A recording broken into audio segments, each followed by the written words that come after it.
During my childhood, my family was like a drop of water in a vast river, never remaining in one location for long. We settled in Rhode Island when I was 8, and there we remained until I went to college in Colorado Springs.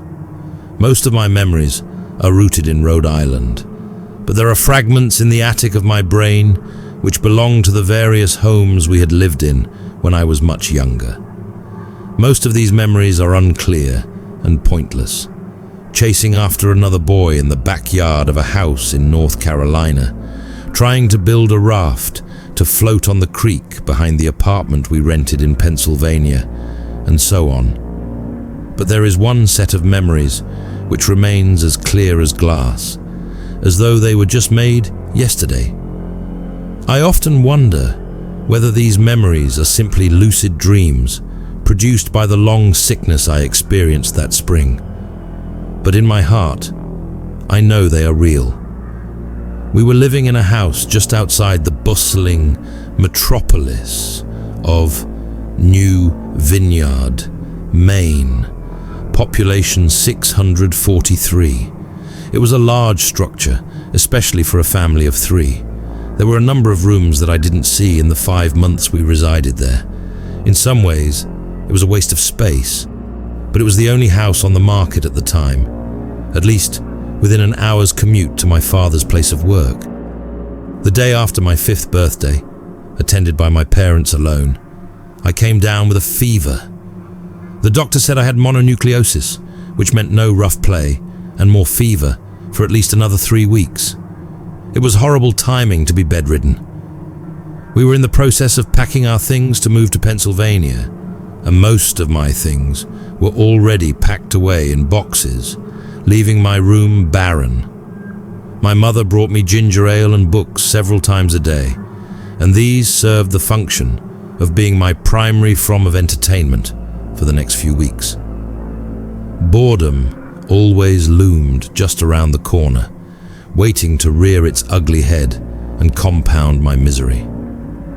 I don't exactly recall how I met Mr. Widemouth. I think it was about a week after I was diagnosed with mono. My first memory of the small creature was asking him if he had a name. He told me to call him Mr. Widemouth because his mouth was large. In fact, everything about him was large in comparison to his body, his head, his eyes, his crooked ears, but his mouth was by far the largest. "You look kind of like a Furby," I said, as he flipped through one of my books. Mr. Widemouth stopped and gave me a puzzled look. "Furby? What's a Furby?" he asked. I shrugged. "You know, the toy, the little robot with the big ears. You can pet and feed them, almost like a real pet." "Oh." Mr. Widemouth resumed his activity. "You don't need one of those. They aren't the same as having a real friend."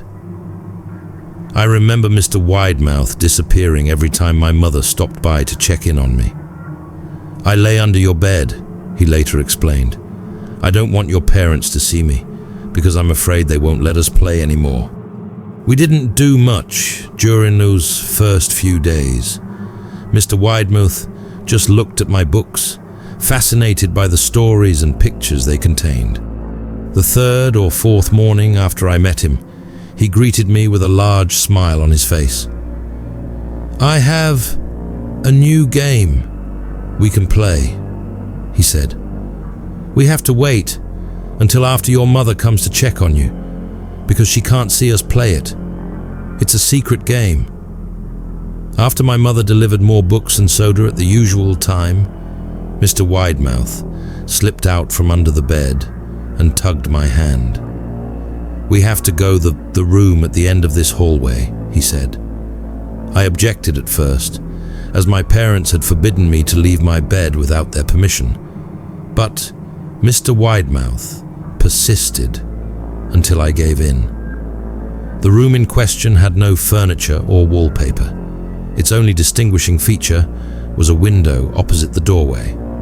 Mr. Widemouth darted across the room and gave the window a firm push, flinging it open. He then beckoned me to look out at the ground below.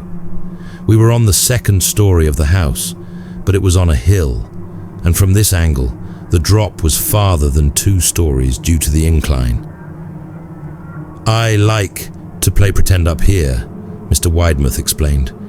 "I pretend that there is a big, soft trampoline below this window, and I jump. If you pretend hard enough, you bounce back up like a feather. I want you to try."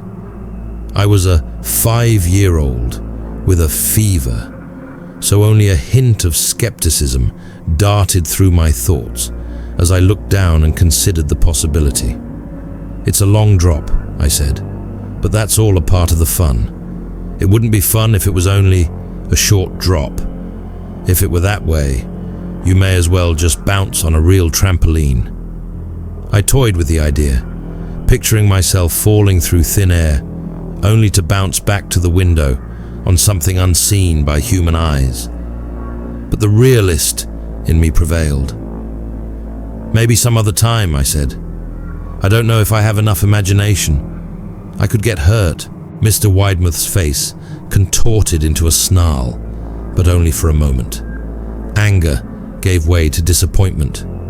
"If you say so," he said. He spent the rest of the day under my bed, quiet as a mouse. The following morning, Mr. Widemouth arrived, holding a small box. "I want to teach you how to juggle," he said.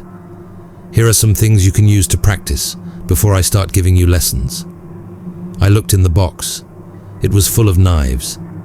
"My parents will kill me," I shouted, horrified that Mr. Widemouth had brought knives into my room, objects that my parents would never allow me to touch. "I'll be spanked and grounded for a year." Mr. Widemouth frowned. "It's fun to juggle with these. I want you to try it." I pushed the box away. "I can't. I'll get in trouble. Knives aren't safe to just throw in the air." Mr. Widemouth's frown deepened into a scowl.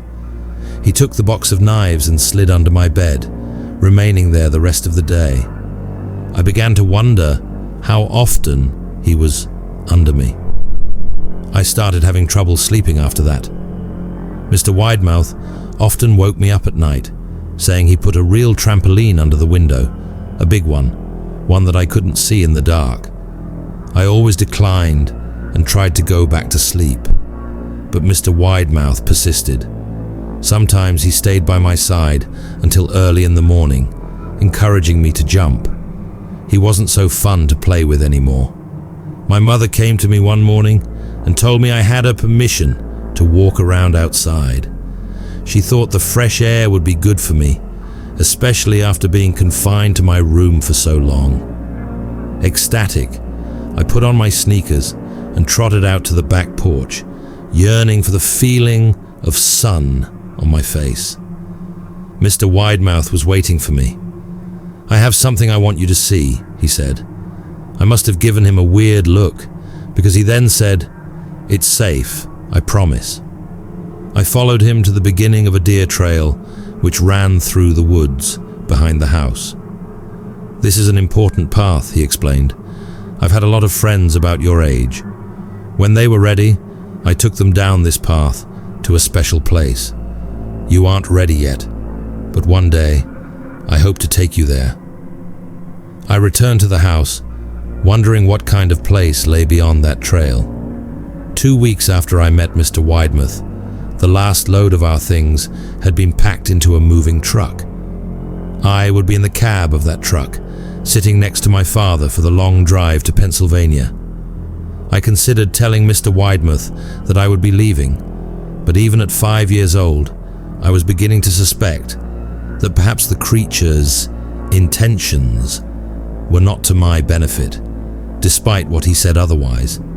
For this reason, I decided to keep my departure a secret. My father and I were in the truck at 4 a.m. He was hoping to make it to Pennsylvania by lunchtime tomorrow, with the help of an endless supply of coffee and a 6-pack of energy drinks. He seemed more like a man who was about to run a marathon, rather than one who was about to spend 2 days sitting still. "Early enough for you?" he asked. I nodded and placed my head against the window, hoping for some sleep before the sun came up. I felt my father's hand on my shoulder. "This is the last move, son. I promise. I know it's hard for you, as sick as you've been.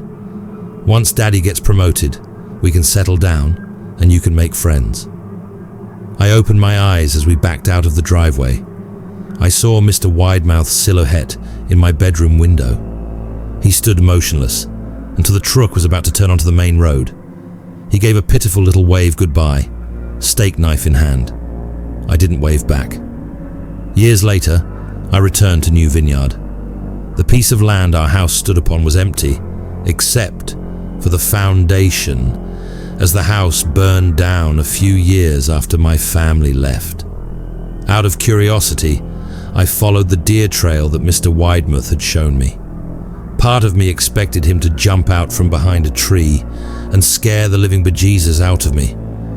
But I felt that Mr. Widemouth was gone, somehow tied to the house that no longer existed. The trail ended at the New Vineyard Memorial Cemetery. I noticed that many of the tombstones belonged to children,